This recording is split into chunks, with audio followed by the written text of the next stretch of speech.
Hello, allow me to reintroduce myself. My name is Costa-Susini. I am a native of New York City, currently living a life reimagined in the south of France. I wanted to come on and address a topic that I've been seeing a lot on YouTube lately, and that is the topic of reinvention. In particular, I wanted to address a misconception or the idea that reinvention requires completely dismantling your identity, your address, your job, anything. So, in that spirit, I'm titling this video, How to Reinvent Without Burning Everything Down. So, again, I am a native of New York City, currently living in the south of France. I went back to school at 47 years old, relocated by way of the study abroad program, and married for the first time at 50. As you can see, my experience is completely non-linear, non-conventional. And for me, reinvention was not about creating chaos or completely destroying everything I had built, but it was about evolving with experience. So for me, my first step was revisiting my education. Now, at the time, I was visiting my family in Virginia, okay, where they've been living. Actually, they relocated to Virginia almost 30 years ago. And my brother suggested that I use this time to investigate some of the classes at the local community college, which I did. And I was surprised to learn that I actually qualified for financial aid. Now, it's important to note that I spent my entire single life working very diligently. As anyone knows, the cost of living in New York City is exorbitant. And I worked 15, 16 hours a day, managed as much as 4 contracts at one time, just in order to be able to comfortably afford the cost of living. So at the time, I thought I was just down there for a family visit. My intention was to continue my journey, my adventure, traveling and living abroad. So at the time, I thought that I would become a flight attendant. And I made it very far. Basically, I made it to the end of the interview process prior to getting invited for an in-person interview with a major carrier. Actually, it was my top choice of a major carrier, when I believe they completely redesigned the hiring process. And essentially, my application, my candidacy got thrown out. All of my attempts to contact the recruiters and the hiring managers all fell flat. And I was basically told, don't call us, we'll call you. So it made me reevaluate the whole idea. Is this the kind of company I want to work for? On top of that, with the fact that I was getting older, I also had to look at, do I really want that type of lifestyle for myself, in terms of the lack of stability, in terms of the activity level, the running around? It mirrored a lot of what I left behind in New York City, and with good reason. So upon my brother's request, I went to the local community college where, again, I learned I qualified for financial aid. Having spent so much of my life working as a solopreneur, working on my own projects, and diligently working solo, a lot changed through the community college where I developed relationships and a network. So that would probably be, if I have to say anything, my first tip to anyone thinking of reinventing themselves: start with where you are. Don't do anything drastic. Start with what is available to you.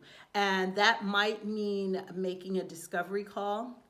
That might mean making a casual drop to your local community college. Now, if you have your degree, that's fine. Actually, I was surprised to learn a lot of my professors had several different degrees.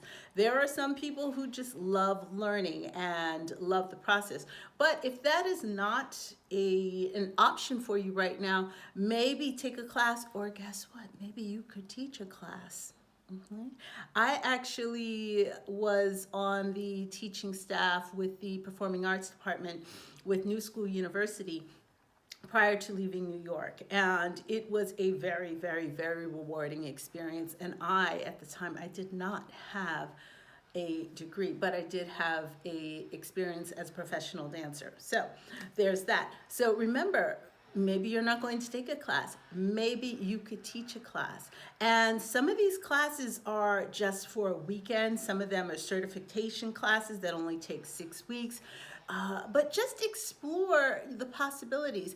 The other thing that surprised me was that the community college, because they are federally funded, the community college library is actually available to people within the community.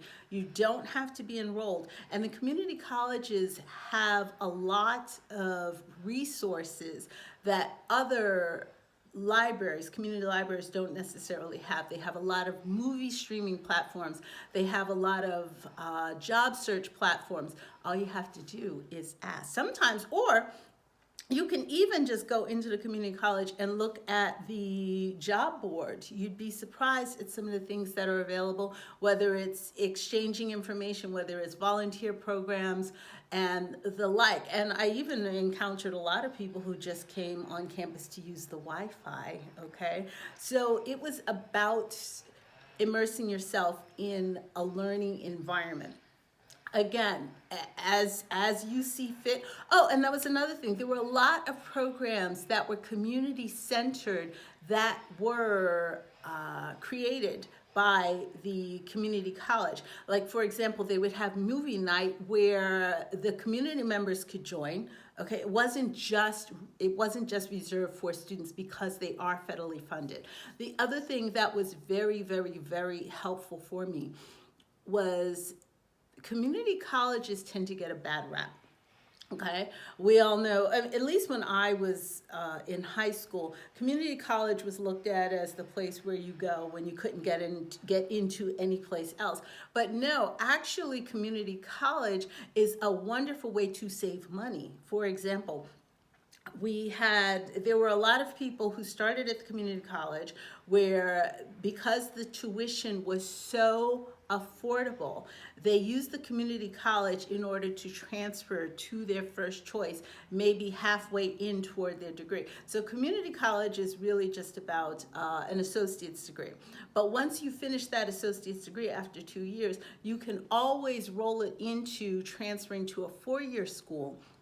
And again, save yourself a lot of money, particularly if you're looking at something that's usually very, very expensive, something like nursing or whatnot. A lot of we had a hugely popular nursing program, and a lot of the graduates told me it saved them so much money. The other thing about community colleges is that because they are overlooked, they are very well resourced, and those resources are underutilized. Therefore, the staff has a lot more time to meet with you.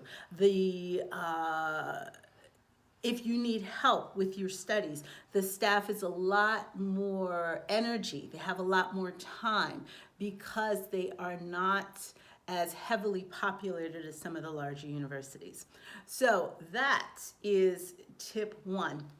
If you're looking to reinvent. Now, my reinvention story is a little bit different, but it started with the community college, and I did not start with a 5-year plan. I didn't start with these elaborate goals. I just knew that I needed to change something, and I went for what was within reach. So that is my tip to you. Look around your environment. It might even be friends. It might even be your colleagues right now who have experience in what it is that you are interested in, or the next step in your plan. Talk to people. You'd be amazed at the wealth of resources that is already at your disposal. Till next time, thanks for tuning in. And if you are anyone over 40 who's looking to make a life change, or if this resonates with you in any way, please like, share, and subscribe. I am working on building an intentional community where we can learn, exchange resources, and the like. So till next time, thank you for tuning in. Bye.